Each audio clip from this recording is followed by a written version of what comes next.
जी हूँ मैं दावा देना जनाब सरमाया अलीपुर चट्ठा जनाब डॉक्टर अबैदुल्ला साहब नूं वो आके अपना डॉक्टर साहब नूं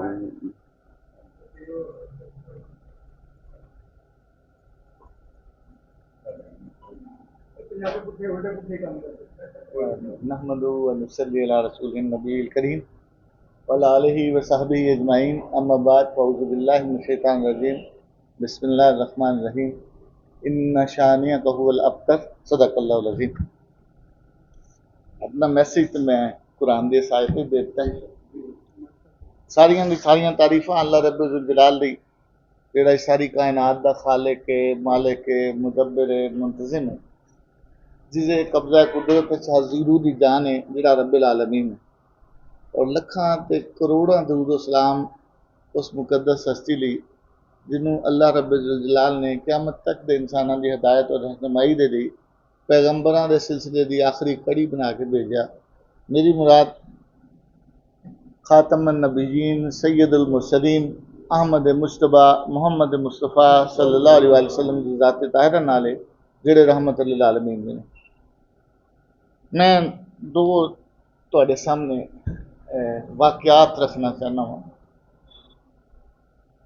अजकल भी हालात जंग दे ने ते जंग दा ही मंजर तुहाडे सामने रखना।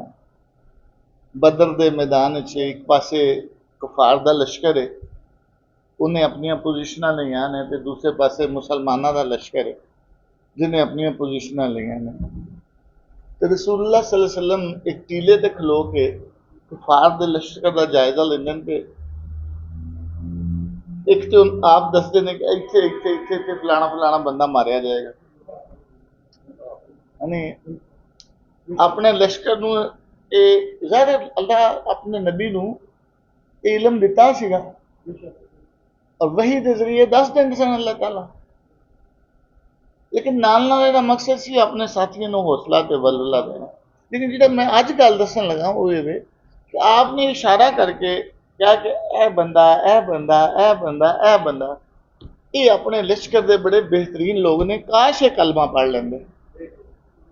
यानी दुश्मन दे लोगों के बारे च भी एक तो खैर खाई और फिर उन्होंने अच्छे तरीन लोग कहा जा रहा है, उन्होंने बारे उन्होंने गाली नहीं दी जा रही, उन्होंने बारे को बुरा लफ्ज नहीं कहा जा रहा।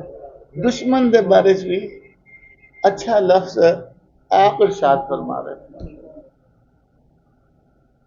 मैं इसी तरह मैं कुरान मजीद ज़्यादा असी सारे थोड़ा थोड़ा जरूर पढ़ते रहते हैं, कुछ लोग ज़्यादा पढ़ते होंगे, तर्जमा भी अच्छी तरह जानते, लेकिन कुरान ने ना किसी जगह से भी बुतां नूं गाली नहीं दी।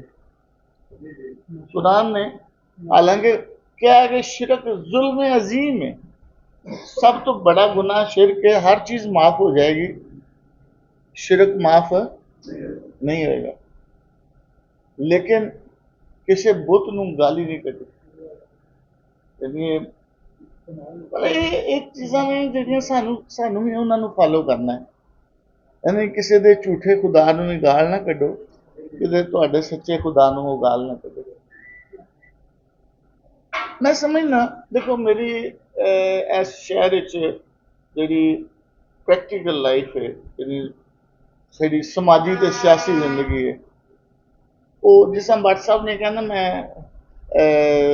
40 साल पहले आया था, तो कुछ 47 को साल मैनू भी इतने हो गए।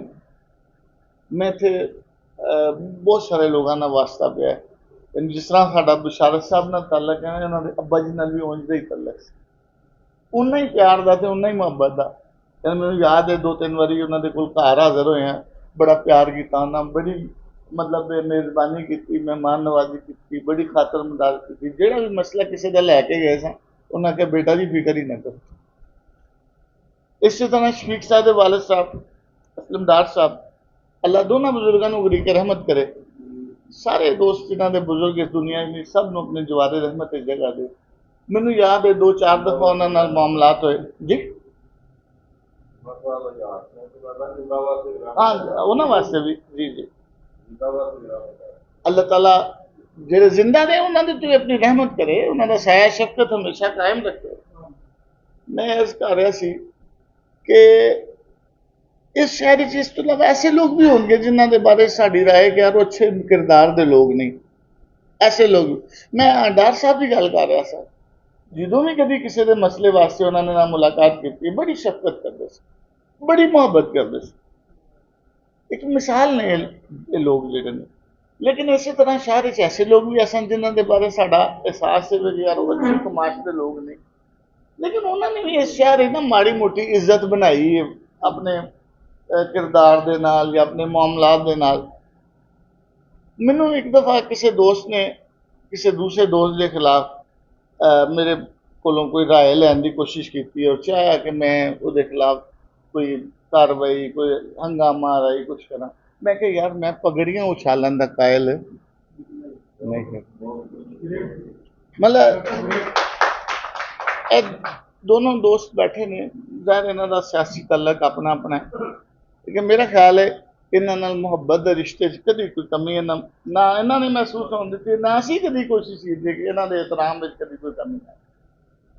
एग्जैक्टली मैं समझना नवीद साहब छोटे जे सन जो मेरी इन्हां नाल मुलाकात हुई, इस गल नूं भी अज 35-36 साल हो रहे हैं। मैं मैनू उदों नहीं सी एहसास, मैं नहीं पहचान सकिया कि यह बंदा इंशाअल्लाह इत्थों तक पहुंचेगा।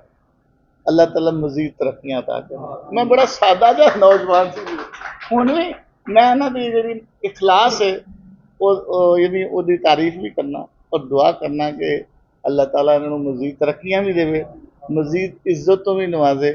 और जाहिर है जो तुसीं तरक्की करते हो ना, कुछ लोग रश करते हैं तो कुछ हसद करते हैं। एवं नहीं अल्लाह ने सूरा नास ते सूरा फलक उतार दी, ये पीछे भी अल्लाह ने इंसान बनाया, फरिश्तियां नूं अल्लाह ने कहा जो मैनू पता तुहानूं कोई नहीं पता। तो अल्लाह नूं पता सी कि वक्तन फवक्तन मेरी मेरी इस जमीन ते मेरा बनाया जिहड़ा पुतला है की कुछ करेगा। इसलिए फिर अल्लाह ने वो तो बचन वास्ते फिर सूरा नास ते सूरा फलक जैसी अजीम शान सूरतां रसूलुल्लाह सल्लल्लाहु अलैहि वसल्लम नूं तोहफे के तौर पर दित्तियां सी। ये रूमत वास्ते तोहफा नहीं, क़यामत तक कि अल्लाह ताला तुहानूं हासदीन दे शर तो भी महफूज फरमाए और अल्लाह ताला दिन दुगनी रात चुगनी तरक्की और दोस्तां दी मुहब्बत अता फरमाए। मैं दोस्तां नालों ज़्यादा टाइम ले लिया, माज़रत खां। अस्सलामु अलैकुम व रहमतुल्लाहि व बरकातहू।